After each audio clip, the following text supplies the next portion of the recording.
Epidemiologists are telling us that no one will be safe until everyone is safe from COVID-19. Well, does that argument hold for the world economy as well? Hello, Sebnem. Welcome. Hello, Tim. Thank you so much for having me. Now, Sebnem, at the moment, we hear a lot of ethical arguments about who should get the COVID-19 vaccine. Is there an economic argument in this as well?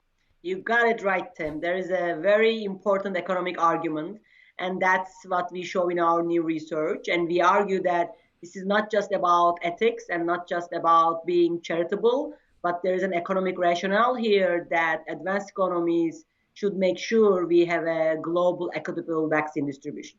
We're seeing a lot of arguments about who should get vaccines first, especially amongst rich countries and especially in Europe at the moment. But how unequal is vaccine distribution globally going to be in 2021? I mean, if we go on this path, I think it's going to be very unequal. I hope that won't happen. You know, my motto about this pandemic, Tim, is hope for the best and prepare for the worst. So this paper is a little bit about that. We are giving you the worst estimates that can happen if this continues and we have a very unequal vaccine distribution in 2021, then we are in trouble. So I am hoping that we will revert course and this won't happen. But if we just continue on this path, it will be unequal. You're right. Yes, because you have modeled the impact for the global economy of unequal rates of vaccination. What's the mechanism here between unequal vaccination causing an impact for the global economy? The mechanism is actually very simple. It is the international linkages. But when we say international linkages, that's a mouthful, right? So we talk about exports and imports clearly, but we just don't talk about like exports and imports of final goods. We also talk about exports and imports of intermediate goods, which then further links back to domestic economies, other non-tradable sectors through what we call input-output linkages. So when you think about input-output linkages, you should think them both on a global setting and on a domestic setting, and everything is linked in a complex web. And this is really the mechanism, because imagine a scenario where advanced economies achieve universal vaccination. The US, Europe, Canada, Japan, they achieve universal vaccination in their own economies. That means their restaurants are open, gyms are open, and all that. Okay. But these countries are a huge part of the global economy. That means they still trade with other countries, being emerging markets and developing economies. So they not only export to those countries, but they also they import from those countries. And those imports are most of the time inputs to other sectors, non-tradable sectors in their economies, in advanced economies. Now, when the emerging markets and developing economies don't get the vaccine, they are still sick. That means first, their demand for advanced economy exports is going to be low. And also their supply of these imports, the intermediate input imports to advanced economies, which then further will be used in production, will be low, right? I mean, think about like a construction industry importing steel or, commercial carpet. Think about automobile industry importing tires. I mean, there are many, many examples like that. It's just that this is a very complex web of, sector linkages at a global level. And in fact, that's really the key in our work, right? We know that COVID is a disease that really has huge sectoral heterogeneity, right? I mean, we know that it hits services sectors, but it hits sectors where we require to be face-to-face, right? And our job requires a close proximity. We know that those sectors hit most, and then the other sectors. So we kind of marry this type of sectoral heterogeneity in the nature of the COVID with the sectoral heterogeneity in trade and production globally. Sebnem, this is hugely complicated data, isn't it? Where do you get it from? How reliable is it? How many countries? Actually, this data does exist. We use OECD's multi-country, multi-industry input-output tables.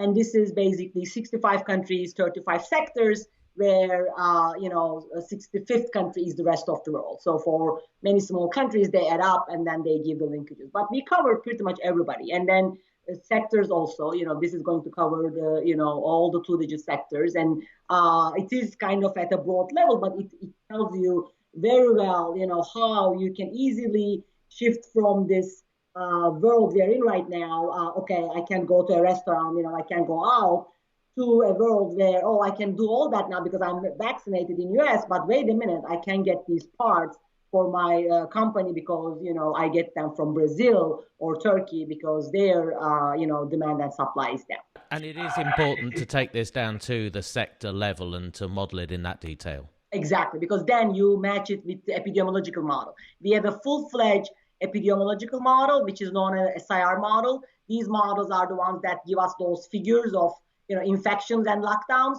So that's what we bring into our standard economic modeling, actually, because then, everything becomes endogenous. The assumption is if, emerging markets and developing economies don't get the vaccine, then we feed in that infection to their economies, which is going to affect their labor, their demand, their production. That's how it works. And we use country-specific infection dynamics and a full-fledged epidemiological model, combining that with this economic trade model. You've modelled several scenarios, haven't you? A best case and a worst case and a something in between. How much of a difference is there between them? What's in these scenarios as well? So the big thing with the scenarios is we want to hit at two things. First is like an extreme scenario where advanced economies are fully vaccinated and emerging market and developing countries don't get anything, right? So this is kind of actually give you the very large numbers, and in general, these numbers, most of the press so far picked that. But of course, this is not that realistic, right? I mean, we are now end of January, we see the situation. So our realistic scenario is the one where advanced economies achieve some sort of almost universal vaccination by the mid of 2021, and emerging markets and developing economies come to that level like early 2022, or no, actually not full, but half of their population vaccinated. So this is kind of what we call the realistic scenario. Of course, everything's very uncertain with this pandemic. In a month, maybe this won't be that realistic. But if you take that, then the numbers are actually very striking. So we get a 4 trillion loss on the global economy, and half of this, almost 1.8 trillion, is borne by advanced economies, which is very interesting because by the mid-2021, in this scenario, advanced economies are done, right? They got rid of the domestic effects of the pandemic are gone. So this is something we want to show. And the other thing we want to show, and I told you we want to hit two things, is this phenomena of the importance of these imported intermediate inputs and lockdowns versus, let's don't talk about that channel, let's only think about exports, right? If we just improve the demand, how much we can get better. So we also look at that, and it is indeed the case. If there is nothing wrong with global value chains, and then there is no disruption and no stopping in these imports of intermediate inputs, then the numbers are going to go down. If it is only about a low demand because everybody's in a recession type of story. But look at these numbers. Even in that case scenario, I mean, there are going to be quite a bit of cost, like in billions, and advanced economies can still bear from 17 to 37% of that. It is very important to them, and it is in their best economic interest, advanced economies, to invest in this and to make sure emerging markets and developed economies will also get the vaccine. It's interesting that there is no good scenario for advanced economies in letting developing economies suffer like this. The balance of the suffering, though, is still very much on the developing economies, isn't it? Because their economies are smaller. Exactly. The big suffering, the big cost is always going to be on the developing economies, because since they never get the full vaccine, even our best case scenario, they're always sick. So they always have the pandemic. So they have to deal with that. And they also have to deal with this hit coming from the international linkages, where advanced economies, at one point, they don't have to deal with the domestic pandemic anymore. Their economic cost is only going to come from the international linkages. But yes, you're right. I mean, so if these linkages are not that important, so think about like rather closed advanced economy, even that type of country still has an interest in investing in this. Because I mean, as you know, from the COVAX initiative, the investment is not that big. The amount of investment that advanced economies need to do in the initiatives that aims global equitable vaccine distribution is not that big. Where the losses can be very big. Of course, we are not saying these are estimates. It's an academic paper and these are estimates. We are not saying losses are going to be this big, but this is a range and you can suffer real large losses. And even in the best case scenario, your small losses are, as advanced economies, you are bearing 17% of the cost, and that's going to be something around 500 billion. It is still more than the amount of investment needed in COVAX. Yeah, this is economically in the interest of every one of those advanced economies, especially the more open ones. And so is there a mechanism by which their individual self-interest can be pulled together and we can solve this problem? Because it's not being discussed very much at the moment. Yes, and this is actually what WHO trying to do. The COVAX initiative is a partnership of European Commission and WHO. So, I mean, that's exactly where these type of bodies are pushing this. But yes, of course, we need private sector partnership. We need many countries joining this. US explained that they are going to join the COVAX initiative. So again, as I said, I'm hoping for the best, and this is going to move forward. And advanced economies do realize the importance of this, and they are going to invest. And this is exactly why we really worked very hard on this paper to make the economic case, right? And then to say to everybody, look, this is really important. This is in your best interest economically. And at the end of the day, globalization definitely amplified the effects of the pandemic, right? It let it spread, obviously. It spreads with traveling.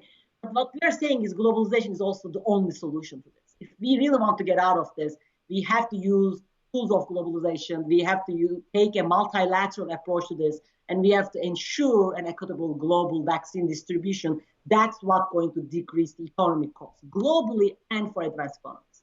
And of course, for emerging market and developing economies. They are definitely going to be the worst sufferers from this. The size of the impacts you're measuring here are in the trillions. Is this one more argument in favor of the still controversial policy of compulsory licensing, where individual countries can demand a license so they can produce cheap generics? That was used for HIV drugs originally. It seems to me that it could be one possible way to get to equitable vaccination more quickly. I fully agree. I mean, there isn't a single way to get at this, right? I mean, so far, what we are actually started seeing government to government discussions, government to private discussions. Maybe there will be, more contracts down the road. But HIV/AIDS is a very good example. I mean, at the end, we end up with these schemes that actually helped many, many people.